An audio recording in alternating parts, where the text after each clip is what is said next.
Olá pessoal, bem-vindos a mais um vídeo do canal História Recente e hoje é um vídeo junto, uma collab com o Historiô. A gente está aqui com a Juliana e com o Felipe do canal Historiô e a gente resolveu fazer esse vídeo e fazer também um vídeo lá também pro Historiô para falar de um assunto que está fervilhando aí nesse momento da greve dos caminhoneiros, etc., que é a questão da intervenção militar.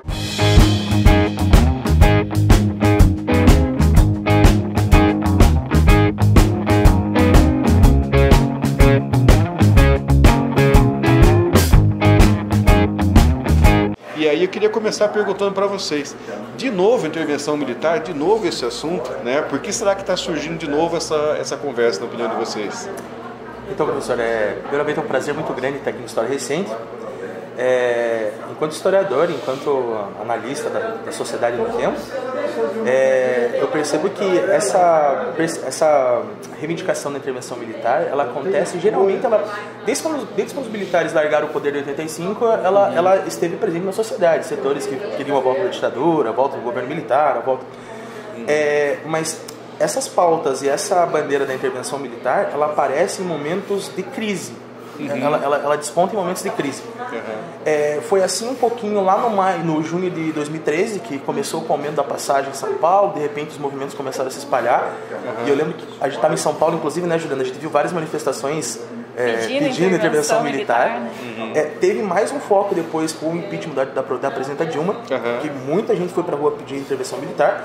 E agora, na greve dos caminhoneiros, a solução novamente encontrada por muitos setores da sociedade foi a intervenção militar. Então a minha análise é que essa pauta e essa reivindicação, ela surge, ela fica mais resplandecente, ela nunca deixa de existir, mas ela surge em momentos de crise social, político e econômica. Eu acho que a gente pode ainda analisar uns dois perfis de pessoas que participam desses grupos clamando por intervenção militar.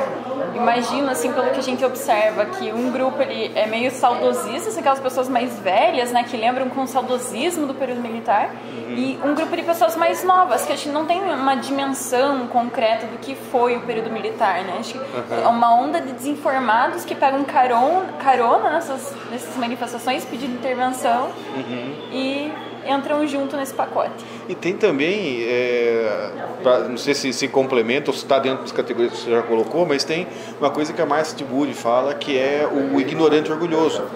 Porque a gente vê muito isso aí. Você tem gente assim que não sabe sobre o período, não viveu o período, ou viveu o período sem prestar atenção naquele período, ou é mais jovem.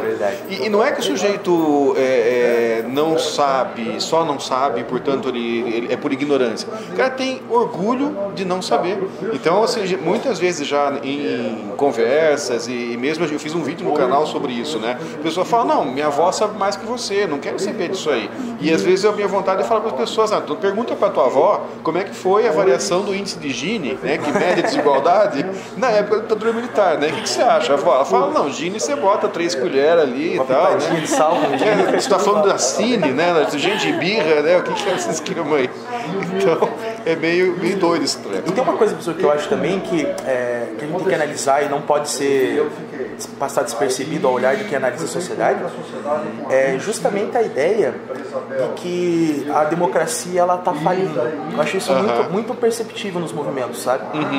E é engraçado que isso não é uma pauta de direita ou de esquerda, é uma pauta meio que comum à sociedade, que a ideia de que os partidos políticos, a democracia, o debate de ideias, o conflito de ideias, ele não leva ninguém a lugar nenhum. Eu vou pegar historicamente, é mais ou menos o cenário, por exemplo, da República de Weimar. Depois da Primeira Guerra Mundial na Alemanha, os partidos de esquerda e direita não conseguem solucionar os problemas sociais, aí uma crise econômica gigantesca, um problema social gigantesco. E é um cenário assim típico para o surgimento de aventureiros, de pessoas que se colocam como uma vanguarda que vai salvar a nação, vai salvar alguém. Então eu acho que também tem um pouco disso, uma descrença da população na democracia. E eu acho que isso ele não vem do nada, A crise política no Brasil ela é real. Só que entre uma crise política e uma intervenção militar ou soluções autoritárias há um problema bem grande nisso.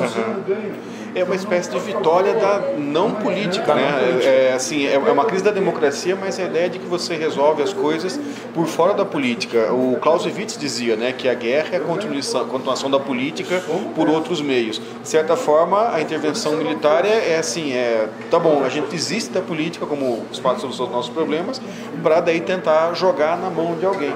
E também tem um pouco isso, um pouco da personalidade autoritária, que é alguém vai resolver Assim, tá uma confusão. Alguém resolve para mim. A gente não consegue resolver, então toma vocês que vocês vão resolver pra gente. É uma ideia de messianismo, né? E é uma coisa ilusória, porque você imagina que o militar é alguém que está acima do ser humano comum, é uma espécie de super-homem e tal. Na verdade não, né? A gente sabe que tem corrupção nos quartéis, a gente sabe que tem problema de assédio dentro de colégio militar, a gente sabe que, enfim, o militar ele é um ser humano como qualquer outro, com todas as virtudes e com todos os vícios. E aí você não pode imaginar que eu estou separando um grupo que vai resolver os problemas para mim, né? É uma, de certa forma, uma ilusão mesmo. Uma ilusão grande, né? Mas a gente pode parar para pensar o seguinte, né? Quando as pessoas começam a falar sobre intervenção militar, a gente tem que tentar verificar assim, olha, isso é um grande grupo que está pedindo, é um pequeno grupo, né? Eu acho que hoje ainda é um grupo razoavelmente pequeno, ele não é dominante, ele é aquilo que alguns falam, né? Os 20% da população brasileira que, assim, já se entregou a essas tendências de não política, de resolver pelo autoritarismo, etc. Mas suponhamos que esse grupo, de repente, sei lá, a situação deteriora muito, ou se transmite, eu acho que a mídia faz muito isso, né? Transmitir a sensação de que a política não resolve, construir a ideia de que a política está deteriorada, que todo mundo é ladrão, que não tem outra alternativa, né? A mídia, de certa forma, constrói realidades, né?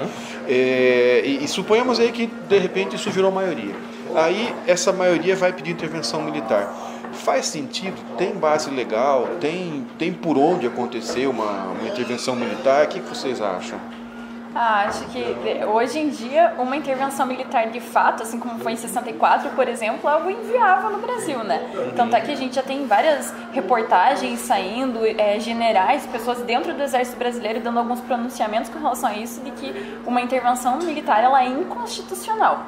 Não é viável uma intervenção militar porque ela fere alguns princípios básicos da Constituição brasileira. Então os militares eles devem, segundo lá alguns quesitos colocados pela Constituição, preservar a manutenção dos três poderes e nunca estar acima dos três poderes, né? Então, uma intervenção militar nesse sentido.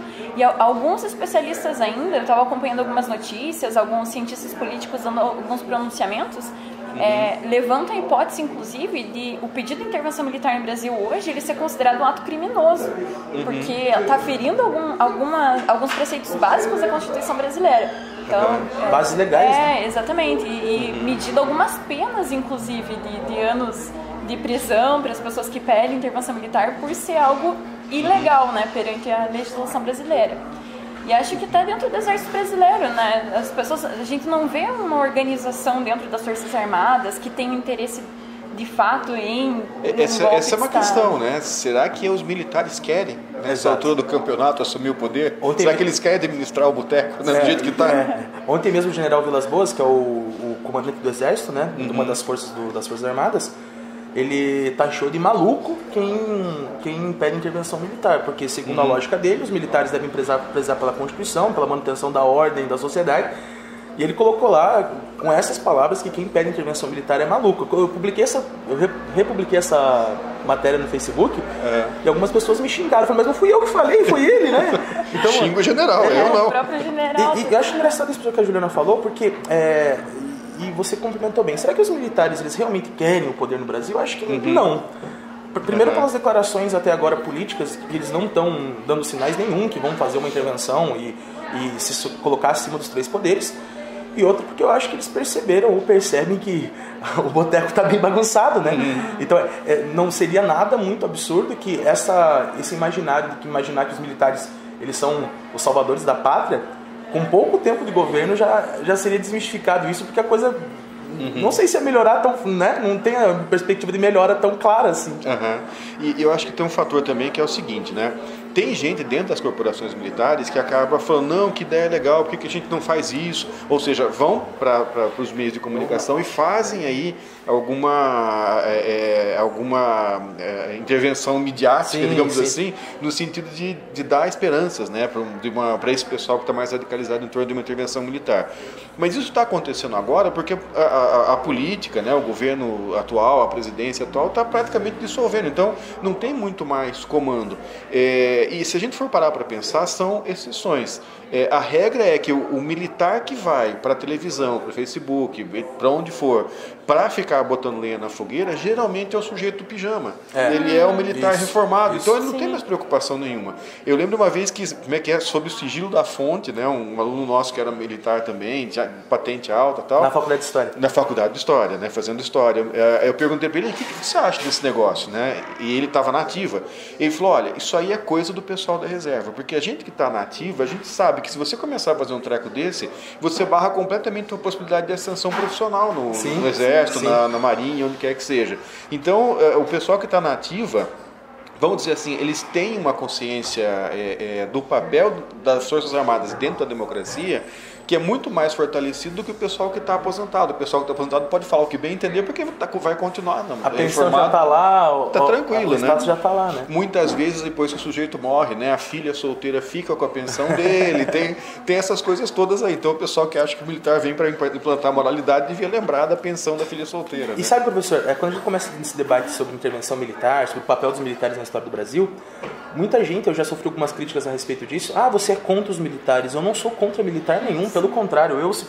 Se eu fosse o presidente do Brasil ou tivesse um poder de mexer em política, eu acho que uma força armada bem equipada, bem remunerada e valorizada garante soberania nacional. Acho que nenhum país que quer ter um pouquinho de soberania nacional pode ser abdicar de forças armadas bem colocadas, né? A única questão é justamente isso, quer dizer, que os militares têm que cumprir o seu papel diante da defesa da pátria, da ordem social e tal, mas é perigoso quando a gente começa a misturar ou colocar a eles uma ideia de salvação da pátria ou de messianismo, né? Então é bom deixar claro isso também, porque você é contra uma intervenção ou foi contra o regime militar, você é contra os militares. Não, eu particularmente não sou contra os militares. É dessa tentativa de colocar o poder da força como uma solução viável. E bem por aí. Uma última questão para a gente não ficar com o vídeo muito longo e o pessoal dormir depois, né, assistindo o vídeo e tal. Será que dá para a gente tentar imaginar que consequências teria se eventualmente acontecesse uma intervenção militar? Muita gente que é favorável à intervenção militar e que tenta elaborar intelectualmente um pouquinho melhor a ideia da intervenção, fala assim, olha, eu não estou pedindo ditadura, eu estou pedindo uma intervenção, que os militares venham, arrumem a casa e depois entreguem de volta para os civis. Vem um pouco da falta de experiência histórica, porque foi exatamente essa ideia em 64, né? Acabaram ficando 21 anos, né, no governo, já era só para arrumar a bagunça e acabaram ficando um tempão, né? Muito mais do que esperado dentro do governo. A experiência histórica 64, acho que é justamente esse que é o termo, né? Para quem estuda um pouquinho a história do período, era os militares acabar com a suposta baderna do governo João Goulart, com as greves operárias, com o apoio que o João Goulart tinha, ou com aquele argumento que eu acho fantástico, mas aquele período até que eu consigo imaginar, que era a ameaça comunista, né? Na Guerra Fria faz sentido, né? Tinha uma União Soviética forte, uma China muito forte também. Agora, tirando isso, é bem complicado, né? Porque da última vez era para ser poucos dias para organizar a casa e foi até 85. Então, sim. Que garantias a gente vai ter que são poucos dias? Eu acho que também a gente tem que lembrar daquele clichê bastante usado também, que é muito fácil a gente pedir uma ditadura militar quando a gente vive num período democrático, mas o contrário não é possível, né? Quando a gente pede a democracia dentro de um regime ditatorial, de um regime que houve uma intervenção militar, não é aceitável, né? Então é uma coisa que acho que as pessoas não podem perder isso de vista. Que pode ser que venha para arrumar a casa e vá embora, como pode ser que não também, a gente não tem garantia nenhuma disso, né? Eu acho que a experiência histórica ela tem muito a ensinar pra gente isso, um pouquinho. Porque a ruptura é assim, né? Você está na democracia, você tem 3 poderes e esses poderes, um em tese limita o outro e eles são iguais. Aí quando você renuncia e estabelece um poder só, que faz as 3 coisas, ninguém controla mais aquele poder. E aí você fala assim, bom, beleza, já deu, muito obrigado, agora você pode ir embora. Eu falo, não, agora eu gostei, a cadeirinha aqui tá gostosa, eu acho que eu vou ficar mais um pouquinho aí, acho que não tá bem arrumado ainda, daqui a 20 anos eu devolvo. São garantias que não estão firmadas, né, professor? Acho que é a grande questão. E daí a coisa vai mais ou menos por aí, né? Uma coisa que os militares diziam muito quando estavam no poder, os generais militares, é assim, olha, não podemos devolver o poder para os civis porque o povo não sabe votar. Então o dia que o povo aprender a votar, né, a gente vai devolver o poder. Tem gente que acha que o povo sabe votar, tem gente que acha que o povo não sabe votar. Eu particularmente estou mais ou menos no meio do caminho, mas eu acho que assim, o único jeito de você aprender a votar é que nem andar de bicicleta, né? Não existe um curso teórico de andar de bicicleta, ou nadar, ou votar. São coisas que você aprende nadando, andando de bicicleta, votando na prática, não tem outro jeito. Então, para o povo aprender a votar, é só votando, reavaliando, repensando, né, conversando e assim por diante, que nem a gente está fazendo aqui. E a gente pensar, né, professor, que a democracia brasileira ela é frágil historicamente, né? Se for, vamos ter um marco colonizador de 1500, que é até agora, o Brasil viveu uma experiência democrática muito pequena, temporalmente falando, e também socialmente. A experiência democrática brasileira é frágil. Não vou lembrar de cabeça agora, mas talvez de 88 até agora é um dos períodos mais longos de uma democracia no Brasil. Eu acho que é. De cabeça, assim, talvez na República Velha, mas também tinha uma série de problemas, não era todo mundo, né? Então, eu acho que a experiência democrática, como você bem disse, é andar de bicicleta, né? Você tomba, tem que levantar e tentar de novo, porque a democracia é isso, né? Os problemas da democracia só se resolvem com mais democracia. Então, é por esse caminho, acredito eu. Certo. Eu acho que a gente podia encerrar propondo uma intervenção literária, né? E as pessoas aí, que a gente tem, que todo mundo seja obrigado a ler um livro sobre o período, sem preconceito, pensando, conversando, e depois a gente volta a conversar sobre esse assunto. Dialogando sempre. Então, intervenção literária já. É isso aí. Beleza. Obrigado, pessoal. Obrigado por assistir. Se vocês gostaram, curtam. Se vocês não gostaram, discutam. Não tem problema, né? Entrem aí nos comentários, discutam com a gente.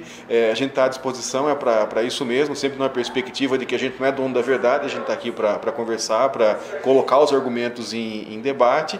E também, se você puder ajudar compartilhando o vídeo, clicando no sininho para receber a atualização do canal. Não se esqueça de também olhar aqui na descrição, que vai estar o link para o vídeo do Historiô, com, né, a contraparte aí desse vídeo também no canal dos nossos amigos aqui. Obrigado e até a próxima. Até mais.